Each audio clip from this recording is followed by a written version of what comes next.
I call Adrian Arafi, 5 minutes. Tēnā koe te māngai o te whare o tira. Kei te mihi hoki au kia koutou ngā mema o te puari kua tai mai ki tēnei whare, ki te whakarongo, ki te pānuitanga tuatoru o tēnei pire. Nō reira, tēnā koutou o tira, tēnā tātou katoa. Mr. Speaker, I want to acknowledge again the promoter of this bill, Alistair Scott. I think it's really important that these kinds of bills come to the House and updates a 1943 Act. I support what he said about the prescriptive and restrictive nature of the 1943 bill, and it needed to be updated, and here we are doing exactly that. I said in the second reading that it was paternalistic, and I stand by those comments. Mr. Speaker, for me, this is all about education and the support of educating the next generations and generations to come.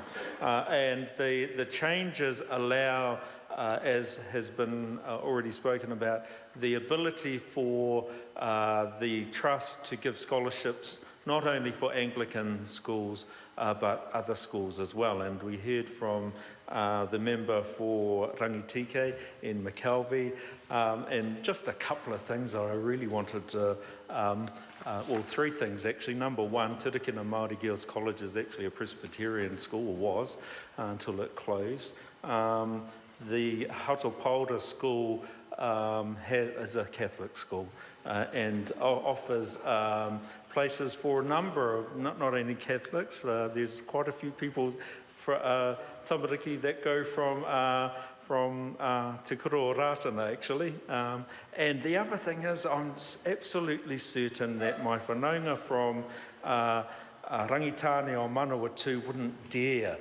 try and encroach over into Wairarapa and try to get some scholarships for their tamariki. They're quite capable of taking, well, we are quite capable of taking care of ourselves. And so I just wanted to let the House know that too. I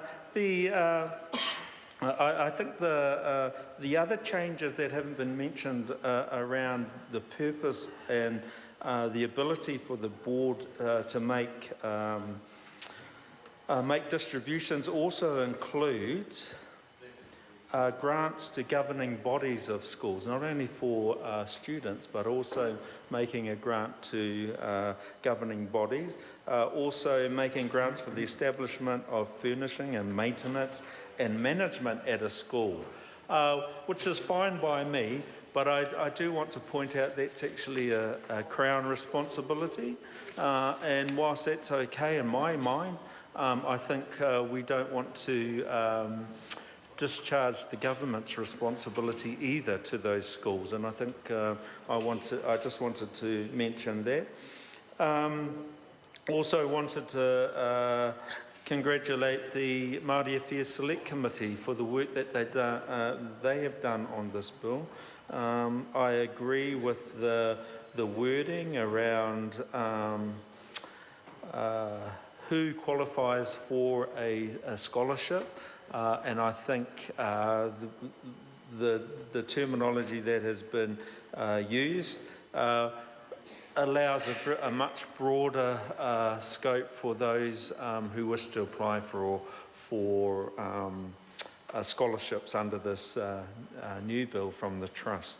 I want to lastly just touch on the governance arrangements, and I quite like the way that